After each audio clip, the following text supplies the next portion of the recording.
conectando os conceitos para construir e interpretar os gráficos de uma função afim. Então, agora a gente vai ver um conceito do que é uma função afim.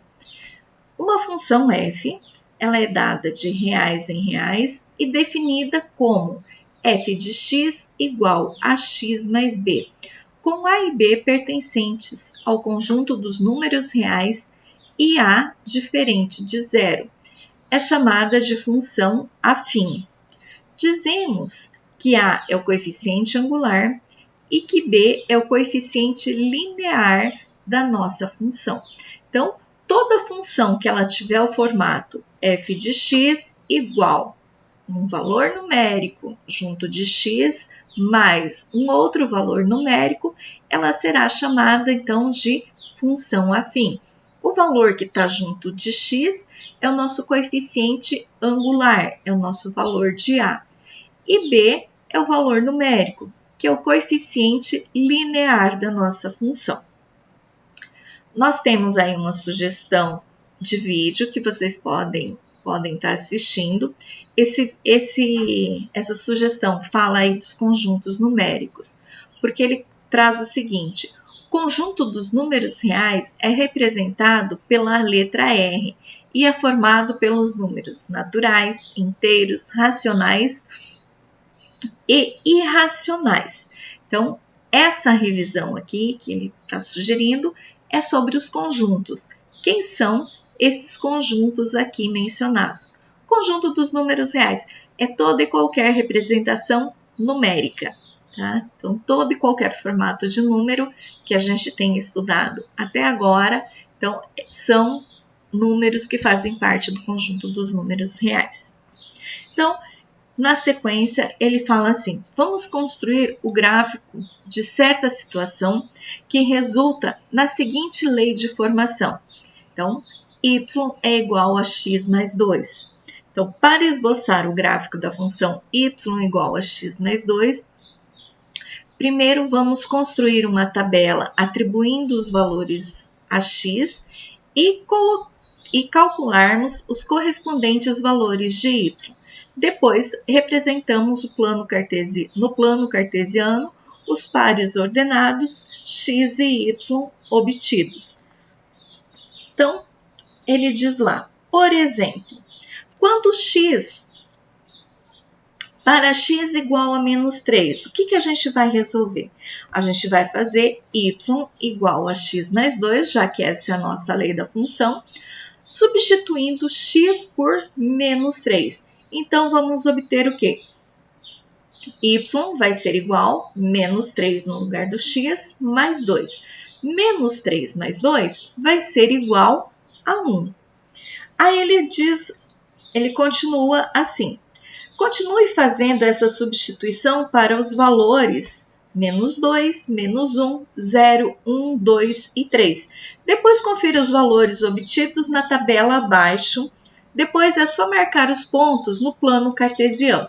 Então, o que a gente vai fazer? Aqui é interessante a gente inserir uma tabela de 3 colunas, aonde a gente vai fazer o seguinte: na primeira coluna, a gente vai colocar os nossos valores para x. Na segunda coluna, a gente vai calcular os valores de y. E na terceira coluna, a gente vai organizar aí os nossos pares ordenados. Eu estou formatando ela aqui para que a gente não precisa tanto espaço.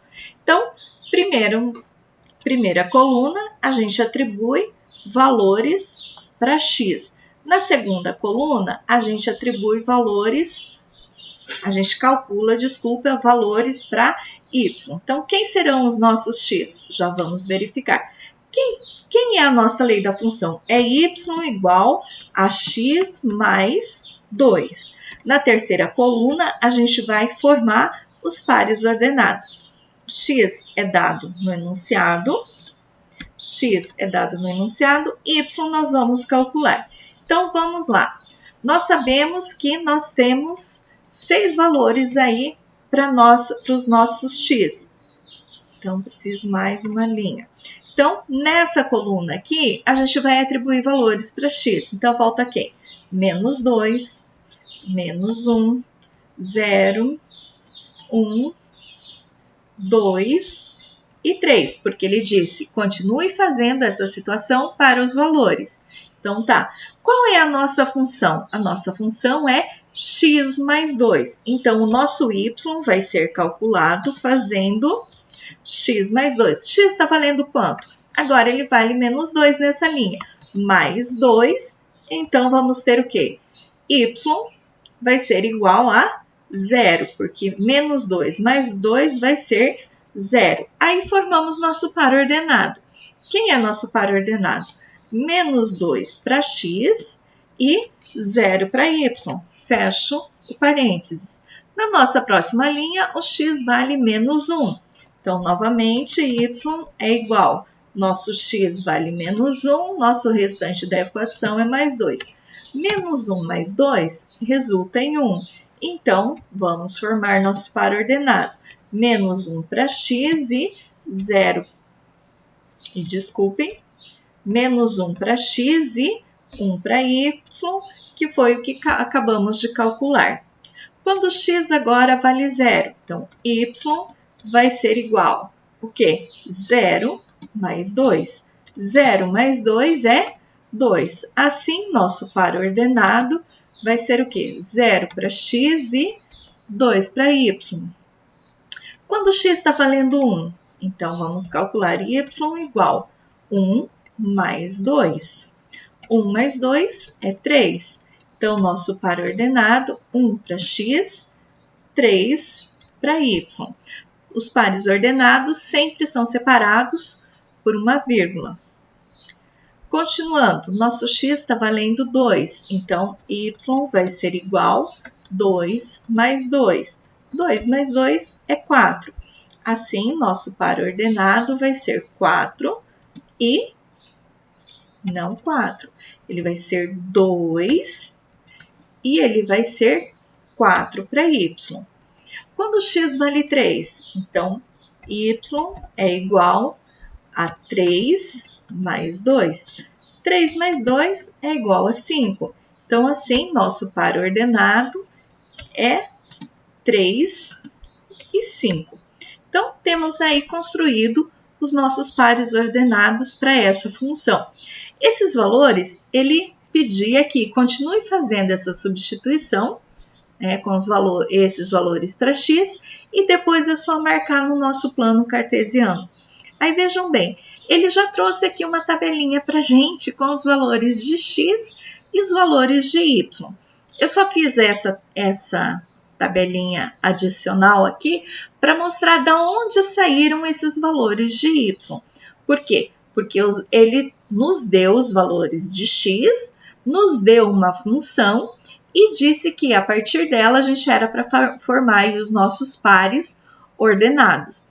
Então, olha só, menos 3 e menos 1 é o nosso primeiro par ordenado.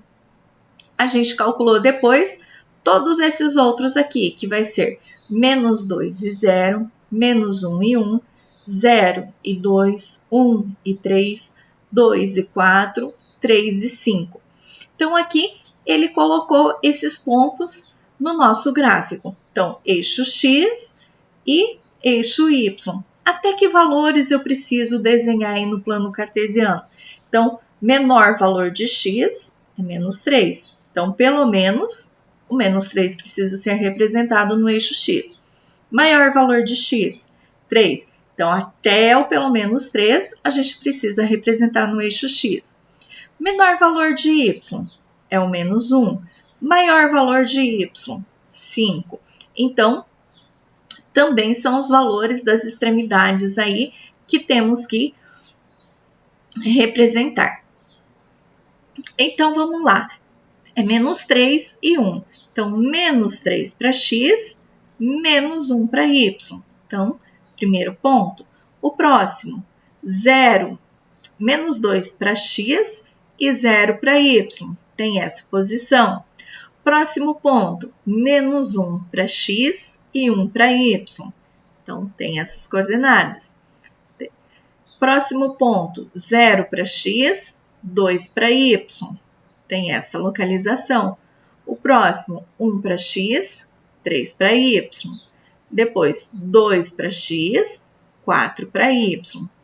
3 para x, 5 para y. Então, temos aí uma reta se nós ligarmos todos os pontos formados aí a partir desta relação. Ainda nós temos uma sugestão de vídeo, né? E temos aqui nessa apostila várias sugestões de vídeo que eu gostaria que vocês assistissem para esclarecer várias situações para nós darmos conta do conceito aqui.